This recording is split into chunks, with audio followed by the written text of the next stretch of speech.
While I was still 6 months pregnant with my second child, I started having mild lower back pains that radiated to my legs.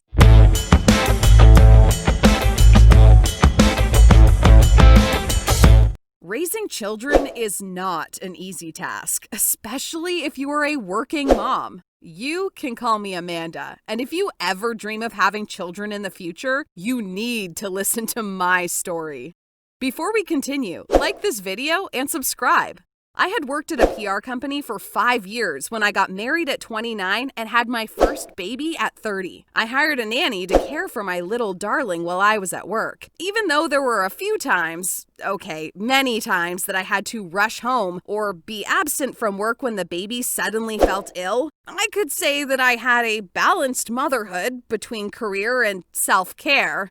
I could still go to the gym and exercise twice a week and occasionally even got to hang out with my friends. But all of that changed when I gave birth to my second son. I was 33 back then. While I was still 6 months pregnant with my second child, I started having mild lower back pains that radiated to my legs. Practically every night was sleepless up until the day I gave birth. I haven't slept soundly since then. Caring for a toddler and a baby turned my entire world upside down. In the morning, I needed to go to work and take my toddler to the nursery center. I had to pick him up in the afternoon, go grocery shopping, think about what's for dinner, prepare presentations to do for working the next day, and then at night, I had to breastfeed my infant every 2 hours. I barely got enough rest. I felt like I was working 24/7, nonstop. It was like my tasks never ended and I was always exhausted.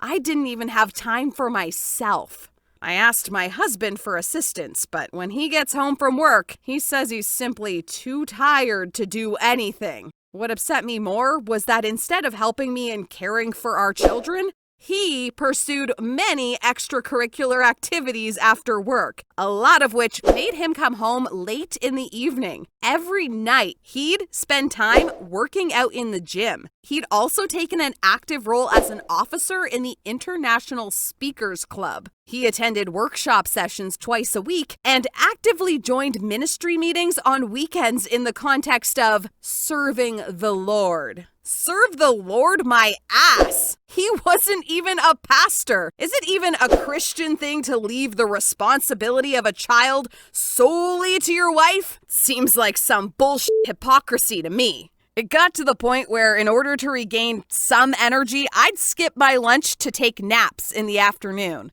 At night, I drink coffee to keep myself awake, especially during times when the baby was sick. Not gonna lie, many times I cried by myself while putting our kids to sleep.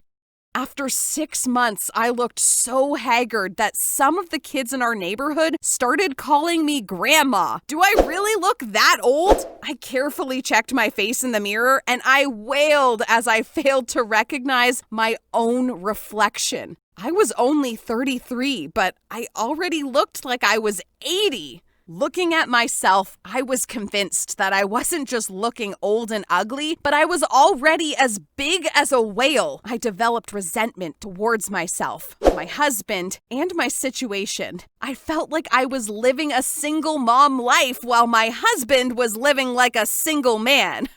I felt so alone with no one to offer any real help. I wanted to quit my job and become a full-time mom, but quitting meant I won't have my own money anymore. It meant I'd have to depend on my husband, and I can't live like that.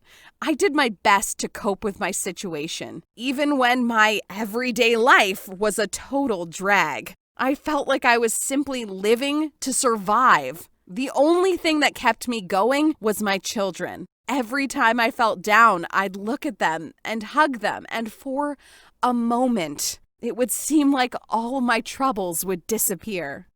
With what I experienced, I'd say 2 kids are enough. Whenever my husband would bring up the thought of having a 3rd child, I'd flat out refuse. Unless some twisted miracle happens and he conceives and gives birth, I am never having another child. Now, don't get discouraged about having children. They can bring you incomparable happiness. But before having one, make sure you plan to have a good support system because being a mom is not easy. And without that support system, you might lose yourself, just like I did.